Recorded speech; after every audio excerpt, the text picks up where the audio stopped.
Good morning, everyone. Thank you for joining the Boston Zoning Commission public hearing. The open public meeting law requires that I notify the public that this meeting is being recorded. Please be aware that an audio and visual recording of this meeting are being made. Before we take our roll call of our members, we will have our interpreters introduce themselves. Cyrus, who do we have this morning? I'll actually hand it over to Ani. Okay. Hey everyone, we'll have Sarah and then Joan introduce themselves. Good morning, everyone. My name is Sarah. I'm the Mandarin interpreter for today's meeting. 大家早上好，我的名字叫做 Sarah， 我是今天的普通话传译员。谢谢大家。Thank you. Hi, good morning, everyone. My name is Joan. I'll be the Cantonese interpreter for this morning's meeting. 大家早晨，我係今日嘅廣東話傳譯員。一陣間主持人打開呢個翻譯頻道嘅時候咧，請你點選地球儀標誌，然後按廣東話就聽到今朝嘅即時傳譯。唔該晒 ，Thank you.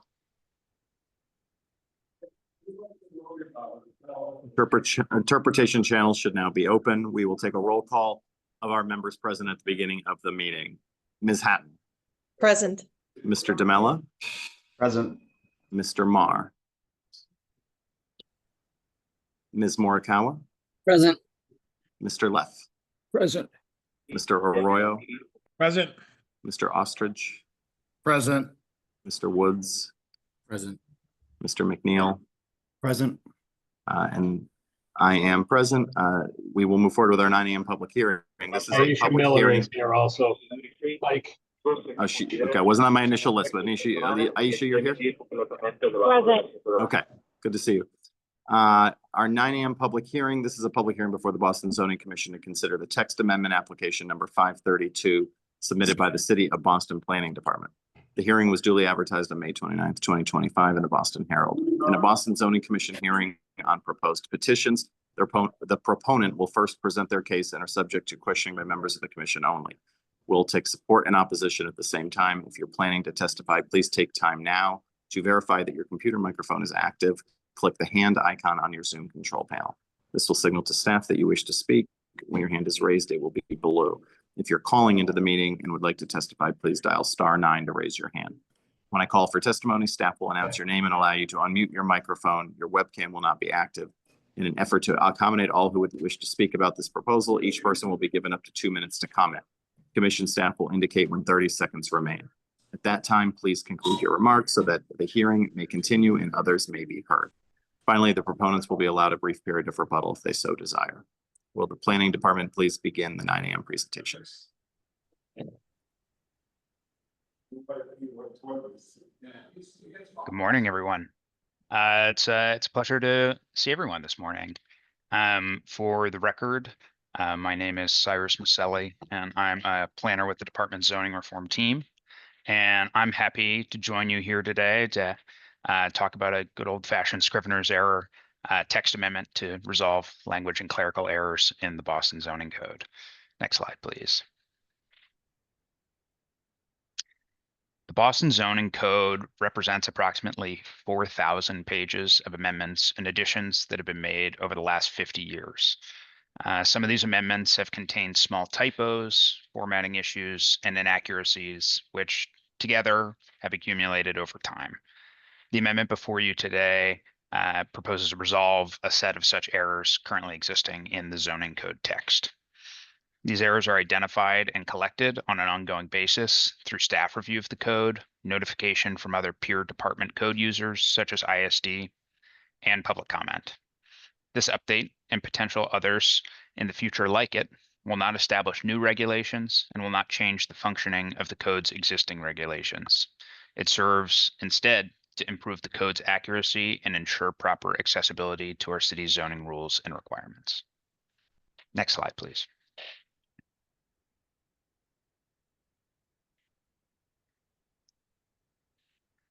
There are two pathways through which clerical errors in the zoning code are resolved. First, there are administrative updates. These updates resolve errors caused by inaccurate transcriptions of adopted zoning by MuniCode, who is the vendor that hosts the online and externally managed version of the Boston Zoning Code. And because these resolutions bring MuniCode into consistency with lawfully adopted zoning, they are submitted to MuniCode directly. Secondly, there are updates that require formal adoption, like the one that we're talking about today. These updates resolve errors that exist in adopted zoning documents. Because the fixes change the actual content of our official zoning documentation, these resolutions must be approved by the BPDA board and then adopted by the zoning commission before they can be implemented like this amendment. Excuse me. Next slide, please. The proposed text amendment before you features resolutions to 15 existing errors spread across 20 different articles of the Boston Zoning Code. These resolutions amend incorrect formatting in section and footnote citations. They clarify misrepresented language and terms and insert missing or inaccurately transcribed content in the code. The process of identifying and drafting resolutions to these errors began at the beginning of the calendar year. While the majority of the 15 errors were identified by staff internally, it's worth noting that 3 were brought to our attention by members of the public, actually. The draft zoning amendment resolving these errors was publicly released on April 14th of this year and was followed roughly a week later by 2 virtual office hour sessions, one of which was held during the day and the other in the evening. These sessions were joined by 3 participants who had opportunities to ask questions about the amendment, and all were in support of the proposed changes. Before moving forward, I just want to reiterate that this proposed amendment does not establish new regulations nor change the function of the code's existing adopted regulations. Now on to some examples. Next slide, please. All right, so beginning with citations, multiple tables across different articles of the code feature incorrect citations to applicable footnotes and sections. The proposed amendment resolves these by inserting the appropriate references. You can see 2 examples of this highlighted on the screen, including one which corrects a footnote citation in the Fenway dimensional tables and another that fixes a section reference in the South Boston zoning that currently cites an irrelevant section in the Roslindale article. Next slide, please. In addition to these citation issues, several other transcription errors exist across the code. The proposed amendment resolves these by correcting typos, such as the one at the top of the screen, and amending language inconsistencies, including this one at the bottom of the screen, which standardizes the naming conventions of these established residential subdistricts. Next slide, please. The proposed amendment also remedies formatting errors in the code, which currently create consistency issues in zoning and confusion regarding what regulations apply and how they should be interpreted. You can see here that the squares and street zoning found in Article 26 currently places the highlighted bullet point, figure title, and graphic figures out of order in relation to each other and the overall structure of the article. The amendment moves these items into the appropriate sequence. Next slide, please. Additionally, there are certain regulations within the zoning code whose meaning, because of overly concise or confusing drafting, can be misrepresented or difficult to determine. The proposed update resolves instances of this by clarifying the language and intended meaning of these existing regulations. Taking a look at a couple examples, first at the top of the screen. At the request of an East Boston constituent, a sentence has been added to a footnote in East Boston's residential zoning to further clarify the occupancy requirements of an existing subdistrict. This move, while adding language, doesn't change the function or interpretation of the existing requirement. It just makes it easier for the typical reader to understand. Similarly, the example at the bottom of the screen amends the name of an existing use item present in 2 articles. And this move was made to better align the name of the term with its definition. And in this case, it also brings the name of the term into consistency with how the use is defined elsewhere in the code. Next slide, please. Finally, this amendment resolves several instances of missing content, where adopted zoning has failed to be appropriately transcribed or implemented into the code. While these issues, such as the one pictured, could typically be resolved through an administrative update, These corrections require formal adoption because they relate to sections and articles that have had more recent amendments adopted, which exclude and effectively supersede the previously approved and adopted but missing content. Accordingly, the amendment here is relied on to remedy these conditions, which it does by inserting the missing regulations into the locations specified in the relevant adopted zoning amendments. Next slide, please. To resolve and prevent errors moving forward, the zoning reform team has been working internally and with MuniCode to uncover opportunities for process improvement in zoning adoption. The identified changes to our standard process include updating the document type used for amendment materials submitted to MuniCode, altering the formatting of how updates to tables and figures are drafted in official zoning amendments, and implementing standard error-related reviews of zoning amendments, both pre-zoning commission and post-implementation online. And through these efforts, it's our hope and we expect to continue to reduce the number of errors existing across the code. Next slide.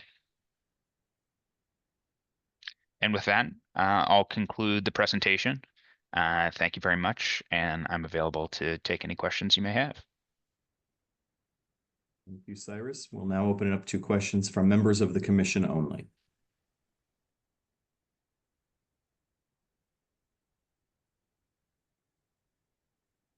Hearing none, we will move forward with public comment. Again, if you wish to testify on this matter and this matter only, take time now to indicate on your Zoom panel that you wish to speak.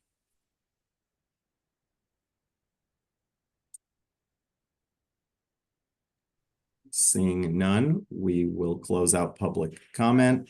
I will assume there's no additional comments from members of the commission or rebuttal needed by the city. So at this time, we'll move into our business session. Any motions? Mr. Chairman, I would move that we approve text amendment application number 532, language and clerical errors in the Boston zoning code citywide. Second. A motion and a second. We'll proceed to a roll call vote. Ms. Hatton. Yes. Mr. DeMella. Yes. Mr. Marr. Yes. Ms. Morikawa. Yes. Mr. Leff. Yes. Mr. Arroyo. Yes. Ms. Miller. Yes. Mr. Ostrich. Yes. Mr. Woods. Yes. Mr. McNeil. Yes. And I vote yes. It's a unanimous vote in support. The motion carries. We will now move forward with our 9:15 public hearing for today. Thank you for joining the Boston Zoning Commission public hearing. The public meeting law requires that I notify the public that this meeting is being recorded. Please be aware that an audio and visual recording of this meeting is being made. And I'll take a roll call of members present at the beginning of this hearing. Ms. Hatton. Present. Mr. DeMella. Present. Mr. Marr. Present. Sorry about that. Ms. Morikawa. Present. Mr. Leff. Present. Mr. Arroyo. Present. Mr. Ostrich. Present. Mr. Woods. Present. Mr. McNeil. Present. And Ms. Miller. Present. Okay. This is the public hearing before the Boston Zoning Commission to consider map amendment application number 795 and a petition for approval of the first amendment to the Boston University Charles River Campus 2024 to 2026 institutional master plan. The hearing was duly advertised on May 29th, 2025 in the Boston Herald. In Boston Zoning Commission hearing on proposed petitions, the proponent will first present their case and are subject to questioning by members of the commission only.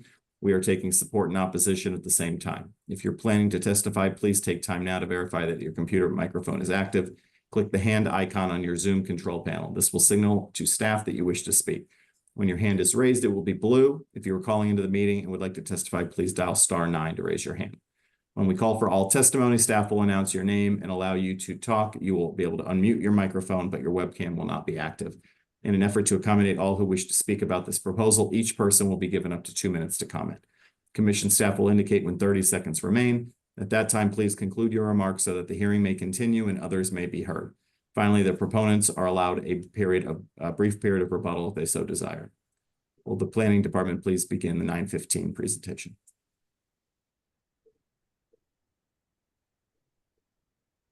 Thank you, Mr. Chair and members of the board. My name is Tyler Ross. I'm a Senior Project Manager in the Development Review Department. The proposal before you is the first amendment to the 2-year Boston University Institutional Master Plan located in the Fenway neighborhood. On February 12, 2025, BU filed an IMP amendment for their Charles River campus to include the property at 13 Buswell Street into their institutional portfolio. BU is not proposing any changes to the structure or the use of this property at time. So I'll turn it over to Greg Snyder from BU to just give a brief presentation. Thank you to members of the public, elected officials, and city agencies who helped review the proposed BU IMP amendment. Thank you, Tyler, and good morning, Chair Nichols, Vice Chair Hatton, Commissioners, and Executive Secretary Hampton. I'm Greg Snyder, the Vice President for Campus Planning and Operations, and on behalf of Boston University, I'm seeking approval for the First Amendment to the 2024 to 2026 Charles River Campus Institutional Master Plan. The university acquired this 6,000 square foot residential building in the fall of 2024, located at 13 Buswell Street in the university's South Campus, near Audubon Circle. The university plans to make the life safety and security upgrades, add the university IT network, and paint and refresh spaces while ensuring the building's windows, roof, and masonry are in good shape. If approved to be included in our IMP, the university will acquire a dormitory license to house approximately 23 undergraduate students, consistent with the existing occupancy of abutting buildings. Our expected occupancy is late August 2025. Thank you. That's the conclusion of my presentation. I appreciate your time this morning.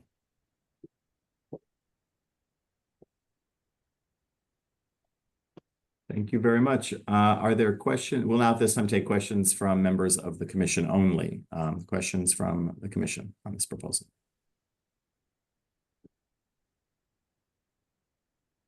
Hearing none, we will move forward with public comment. Anyone who wishes to speak on this matter, please take time now to raise your hand. We've got a couple of hands raised already. For those calling into the meeting, you can dial *9. We will begin with Pam Beal.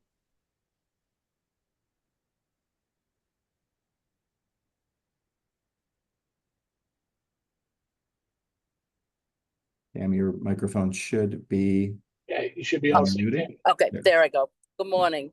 Mr. Chairman and members of the commission, my name is Pam Beal, and I am the chairperson of the Boston University Community Task Force, and I'm here this morning in support of the 2024 to 2026 Institutional Master Plan First Amendment, which includes the acquisition of 13 Buswell Street, a building currently occupied by Boston University students, which sits directly adjacent to other university-owned properties. Bringing this building under university ownership will allow for consistent oversight and improved management. Given its location and current use, it is a natural fit with the campus footprint. Accordingly, I support the First Amendment, and I ask that you approve this proposal. Thank you. Thank you. Dolores Bugdanian. Good morning, members of the commission, and good morning, Chairman Nichols. Congratulations. I am a Dolores Bugdanian, live on Park Drive in the Fenway neighborhood in the Audubon Circle district, and am currently president of the Audubon Circle Neighborhood Association, which is a member of the Boston University Community Task Force. I'm here in objection to this on principle. This is a further acquisition of a building in our neighborhood that raises old memories of acquisitions by the university that took up half of our neighborhood in the 80s and represents a loss of revenue to the city for tax purposes, and a removal of the property as a potential location for others than students. And I submitted a letter on behalf of the Neighborhood Association. I hope the members of the commission had an opportunity to read it. And there's an outstanding matter of the university's use of buildings in our neighborhood and in the Audubon Circle zoning district that are being used for university purposes, specifically student housing, for which the university does not have a dormitory license, and Yet university uses in the Audubon Circle zoning district are otherwise forbidden. So that's an outstanding matter, and we've called on the BPDA to address it, and we've got no response for well over a year. So I anticipate that the commission members will vote in support of this amendment, yet I hope that the commission members will keep in mind the points that were raised in the letter submitted to the commission and the ongoing and outstanding issues that do need to be resolved. Thank you for the opportunity to speak this morning. Thank you. And yes, I'll note, members of the commission received the letter from the Audubon Circle Neighborhood Association, along with any other submitted letters ahead of this meeting for their review. Are there any other attendees of today's meeting who wish to speak during public comment? Seeing none, we will close public comment at this time and move into our business session. Unless first, Greg, if there's any rebuttal that the proponent wishes to offer at this time, you would have a couple of moments. I'd just like to thank Dolores on behalf of the Neighborhood Association for joining us today, as well as Pam Beal from our task force. We really appreciate the partnership and candor we have with our neighbors. And our goal is to limit our exposure into this neighborhood further. So thank you. Thank you, Greg. We'll now move into our business session. Comments from the commission or discussion? Jill? Mr. Chairman, I would move that we approve map amendment application number 795. First amendment to the Boston University excuse me, Charles River Campus 2024-2026 Institutional Master Plan, Map 1, Boston proper. Second that motion. Second. Motion and a second. Any other discussion? The chair would just say, for the record, as someone who's lived in this neighborhood, in the Audubon Circle neighborhood for the last 15 years, this site is as close to me as probably any member that is attending today's meeting, or even in the Audubon Circle Neighborhood Association, just about a block from where I live. I have a lot of affinity for the work of ACNA, which has over many years worked to strengthen the neighborhood and deliver an identity for the neighborhood that is incredibly strong. Mayor Menino once called it the best little pocket neighborhood in the city. So for those that don't know Audubon Circle, come for a visit. It is true that I think BU in many decades past was not a good neighbor in this neighborhood, and that its expansion was in many ways improper. However, in the entirety of the time over the 15 years I've lived in the neighborhood, BU has been a terrific steward of this area. This particular site is very clearly within a row of property that is affiliated with BU, very clearly and well maintained by BU, and thoughtfully integrated into both their campus community and the city as a whole. So I'm supportive of today's petition, but wanted to acknowledge the work of the ACNA. With that, we'll move to a roll call vote. Ms. Hatton. Yes. Mr. DeMello. Yes. Mr. Marr.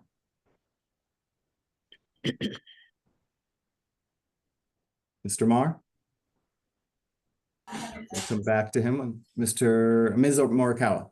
Yes. Mr. Leff. Yes. Mr. Arroyo. Yes. Mr. Ostrich. Yes. Mr. Woods. Yes. Actually at 350. Mr. Woods. Yes. Thank you. Mr. McNeil.